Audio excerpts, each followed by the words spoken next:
Hello and welcome to Doubles and Trebles. I'm on my own today for the final update of the 2000 Guineas, which takes place on Saturday. The declarations are in. The big one is at 340, the 2000 Guineas. No surprises in the final decks.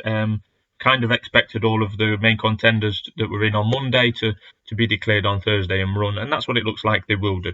Native Trails in there at even money, a shade of odds on with some. The bookies will obviously try and take him on the day for sure, and you might get some 11 to 10, but I wouldn't be surprised if the SP is odds on.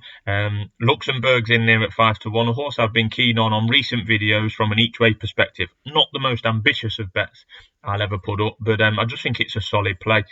You can get 4 places now, and Luxembourg 5 to 1, 4 places available. Could get bigger. I'm in no rush to take that 5 to 1 on the Thursday. I'll wait Friday, Saturday. I can't see the price contracting much, and the reason for that is this week's Aidan O'Brien generic comments about just being a starting point for Luxembourg, and he'll have to be good to win first time up, etc. And he's a Derby horse, blah blah blah. The type of comments we've heard from Aidan many times before.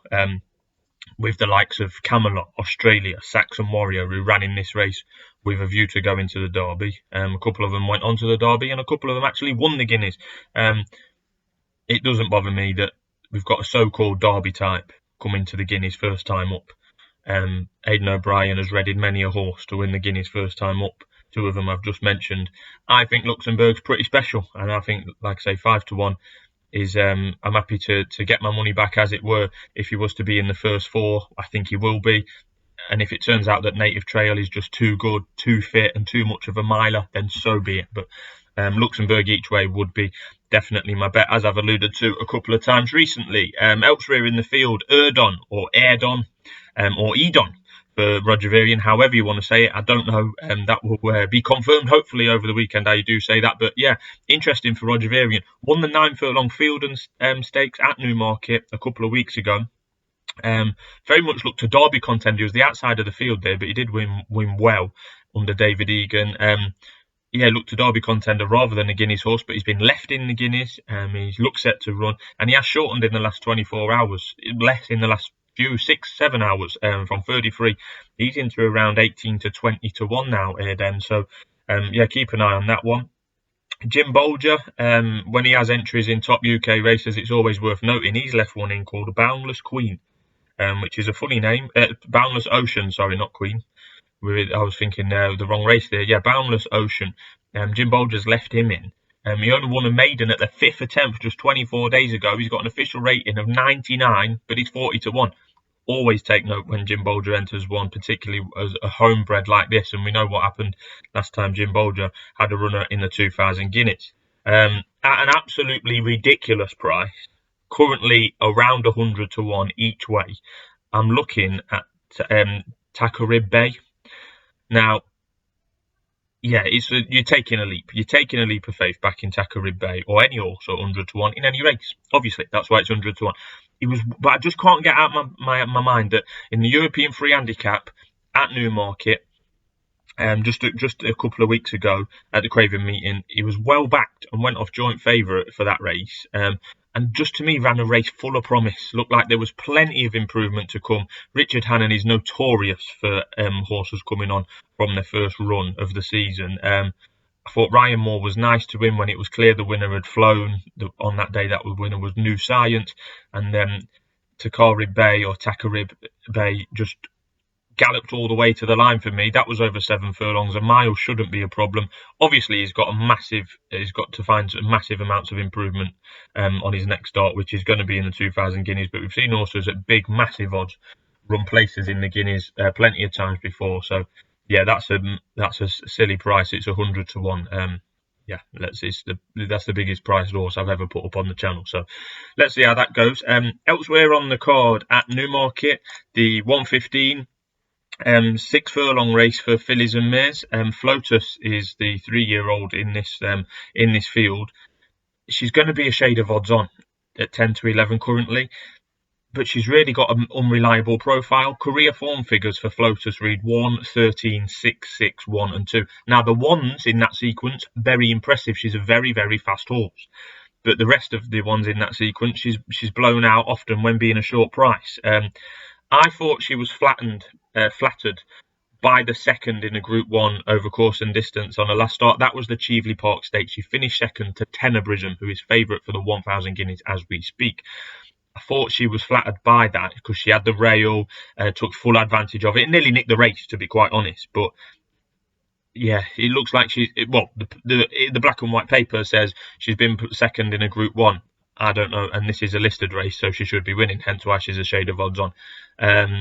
Yeah, she's got a rating of 112. There's 4 out of 7 in this race that have got a rating of 91 or lower, so there isn't a lot to take Flotus on with. I'm going to try and take Flotus on with Gale Force Maya.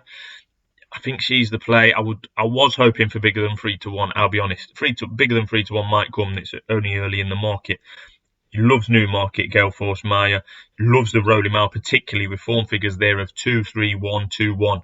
And one of those was just 18 days ago when she won Gamely over course and distance. That was her best performance ever on Racing Post ratings. She's fit, she's ready to go. The faster the ground, the better. I hope that Flotus does go forward. Gale Force Maya can follow her and hopefully nab her near the finish line. But she's going to have a lot to do, Gale Force Maya, because Flotus, as the only 3-year-old in the field, gets the weight allowances and stuff like that. So fingers crossed Gale Force Maya can go well. That'll be win only with a small field in the 115.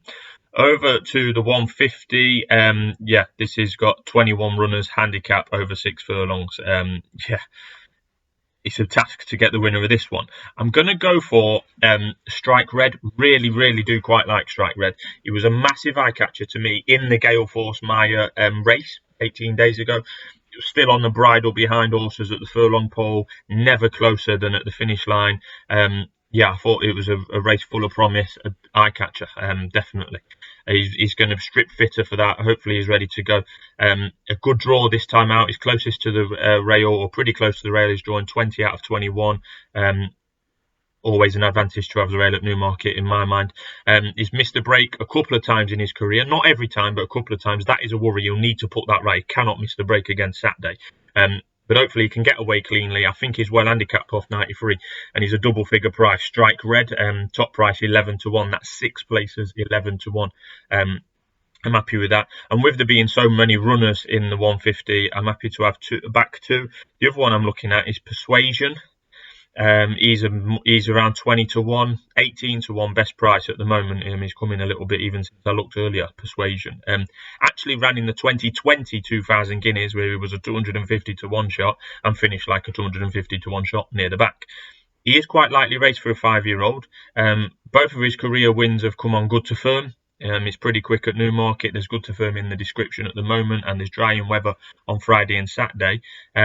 He was third in a good handicap over 7 furlongs last August at Goodwood. I think that's decent form. There were some good horses in and around him that time. He's by acclamation, so dropping back to 6 furlongs is no bother. He should have done this previously in his career. I can't believe he's got to the age of 5, this horse, without ever being tried over 6 furlongs. It's his first start for a new yard. He's been gelded, new trainer, first try over 6 furlongs, and he's been off 200 days. So there's a lot of questions to answer. A lot of needs to fall right. But that's why he's around 18-1. So I like him each way as well. Persuasion and Strike Red are the two that I'm backing in the 150. Onto the 3 o'clock, the final race I'm going to look at today. A race I normally really quite like, the Betfair Palace House Stakes, Group 3, 5 furlongs. This race has got an excellent record of the winner going on to win Group 1 races over sprint trips the same season. There's been loads that have ran well or won this race and then gone on to bet bigger and better things. Profitable, Mabs Cross, to name just a couple. I've tried to take on Twilight Calls in this race. It's a massive step up for him. He won a a Class 3 handicap over course and distance at the Craven meeting, and this is a decent step up to Group 3 level. I've been looking to try and take him on. I've looked at nearly every horse in the field, but I just keep coming back to Twilight Calls. I think Twilight Calls simply wins this race. He's 3-1. He won as easy as you like that handicap just over a fortnight ago. As easy as you like. I think the faster ground, the better. It is a jump up into this Group 3 company, but he's a sprinter going places without any doubt. He's a 4-year-old now. He's shown promise on a few starts last year without winning, one of which was at York that he probably should have won. Yeah, I mean, there's quite a few decent horses in behind in this race, but they've got question marks over them. Came from the Dark, I really like, but I think he wants softer ground. And the likes of Cardem are coming from off a long break. Same can be said for Arecibo. So I do like Came from the Dark, but probably for later in the season. And like I say, the ground might be a bit quick for him. I just think, you know, despite my efforts to find an alternative, Twilight Call wins the Palace House Stakes. I think it's as simple as that, and he's 3-1. I'll put all the bets in the description. Thanks for watching. Might be back tomorrow with a 1,000 Guineas update if we get time. And the Pie Man will be back before long. And then next week, not only will we be doing the darts as normal, we're going to start looking with the Guineas out of the way, start looking at the Derby and the Oaks. So thanks for tuning in, and let us know in the comments below who you fancy to win at Newmarket this weekend.